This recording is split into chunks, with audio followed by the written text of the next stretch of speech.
To continue on with part 3 of your chapter 30 lecture slides, we're going to talk about the magnetic field of a solenoid.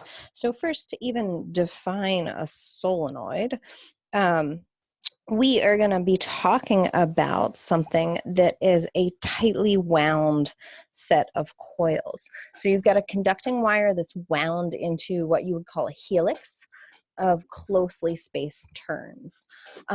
This solenoid would produce a strong uniform magnetic field in the region that's surrounded by the loops. So here you can see in this image that's labeled A, the magnetic field lines that a solenoid would create. It is really actually similar to a permanent bar magnet, which is what's shown in image B there. So a solenoid, usually you define it as having N loops of wire. So N current loops placed side by side. Usually they are closely packed. Inside, away from the ends, you would say that the field lines are parallel to the axis and that they are closely and uniformly spaced. So if the field lines are closely and uniformly spaced, that's an indication of a strong, because of the close packing, and uniform, because they're uniformly spaced, field. Outside, the lines are much less dense, and you can see near the ends, the lines start to splay out, and so you have a radial component of the magnetic field near the ends. So a lot of the problems we're going to be talking about, you're going to be talking about the magnetic field inside a solenoid away from the ends. You can think of this like when we talked about the electric field lines between two parallel plates away from the edges, so that we're only looking at where this is nice and uniform. So this is where we have an application of Ampere's law, where we can find the magnetic field due to our solenoid. So if we look at this closed path that is labeled 1, 2, 3, and 4 here, that is enclosing different loops of wire, we would do Ampere's law as this closed loop of B dotted with DL. Now we would split that up into the integral for number 1, the integral for number 2, so these 4 different sides. And we're doing B dot DL for all of these. That should be a dot right there. The integral for number 3 of B dot DL plus the integral for number 4 of B dot DL. So that is the same as saying this closed path right here. So if we look at our little image there, we have no magnetic field lines in the same direction as path number 2, none in the same direction as path number 3 because they're very sparse outside of our solenoid, and none in the path of number 4. So we're really zoomed in on this, and we are only seeing field lines here in this path of number 1. So that path of number 1, the field line should be uniform and parallel inside our solenoid. And so really, that closed path, we are only going to see the magnetic field along that length of number 1. So we'll call that length L as it's labeled in the image. Now, the other half of Ampere's law says that that should tell us something about the current enclosed. Now, what have we enclosed? Well, let's define a new term here. We'll give it a lowercase n value. And we will say that n is the number of loops per unit length, right? So we've got the number of loops per length. So if, for instance, you're told you have a solenoid that's 10 centimeters long that has 400 loops closely packed, you're going to take that 400, divide it by the 10 centimeters, and get a certain number of loops per meter or per centimeter, right? So if we define that, the current we've got enclosed happens to be the number of loops in that unit length, right? And we've enclosed N times L. Does that make sense? So we've got a certain number of loops per unit length, and we've enclosed a certain length of our solenoid. And so that will tell us how many we've enclosed. And each of these is carrying a current I. So if we look at our Ampere's law, on one side we've got B times L, and on the other side we've got mu zero, our lowercase n, which remember is our number per unit length, times L times I. So this arbitrary L from our Amperian loop that we had divides out. And so as long as we are near the center of our solenoid, where the magnetic field is closely packed and nice and parallel, we can say that the magnetic field created by this solenoid is our mu zero times the number of current loops per unit length, so how tightly packed this solenoid is, times the current that each of those loops are carrying.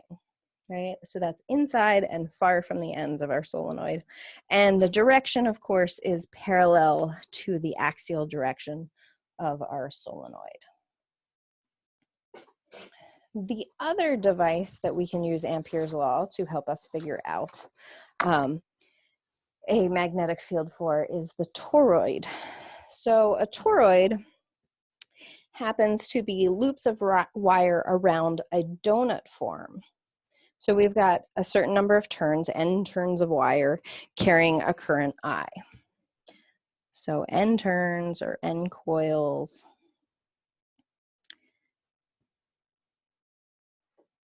carrying a certain current. You can look at this like a solenoid that you've wrapped in a donut shape instead of leaving in that nice cylindrical shape. So here in blue, right here, is an Amperian loop that we're going to use to try to figure out the magnetic field within that toroid. So we can picture that loop being inside the donut with all these coils of wire wrapped around it. So if we look at Ampere's law for this, we have to do on one side a B.dl, and on the other side mu zero I enclosed, right? So if we look at this, we should expect, if this is supposed to look like a solenoid that we've wrapped into a donut shape, we expect at any little given point our magnetic field to be pointed kind of along this ds direction. And we can picture that our B being tangent to the circle and constant lets us take the left-hand side of this equation and just write it as B times 2 pi r, whatever that B value is at this distance r that we've got defined right here. And that tells us something about the I enclosed. So it turns out that the I enclosed is all of these currents. So if we picture that we are using this Amperian loop, so we are defining what I just highlighted there as the surface area, our current punches through in all of these spots. So our I enclosed, our current that punches into the page, happens to be however many number of loops we have times the current that each loop is carrying. So now Ampere's law says on one side B 2 pi r, and on the other side mu 0 capital N times I, where again n is just the number of loops, not the number per unit length in this case. Okay, so it looks like that at least when we are between this distance B, which is the inner radius, and C, which is the outer radius of our toroid, our magnetic field should look like mu 0 over 2 pi N times I over R. So it kind of looks like the magnetic field due to a long straight wire. And again, this is for when we are inside that toroid. So using the labels that they've put on this image, we're at a radius between B and C. Now I can picture if I were to draw an Amperian loop right here, that eye enclosed, there's no current poking through that surface area. And so our magnetic field is going to have a magnitude of 0 if we are in the middle of this donut, in the middle of this toroid. And if I put my Amperian loop way around the outside here, I have just as many currents poking into the surface as poking back out, right? So overall, the eye enclosed is 0. So just like we talk about net charge, we can talk about net current as being current poking down through our surface and current poking back up through. They cancel each other out. And we also have a magnetic field of 0 for the region larger than our little donut. But if we are inside our toroid, there is just this relationship with how far inside. So it's not quite uniform inside the toroid. But if that distance from the inner radius to the outer radius is small compared to the overall radius, the average radius, we can say, then the variation in the magnetic field is actually small.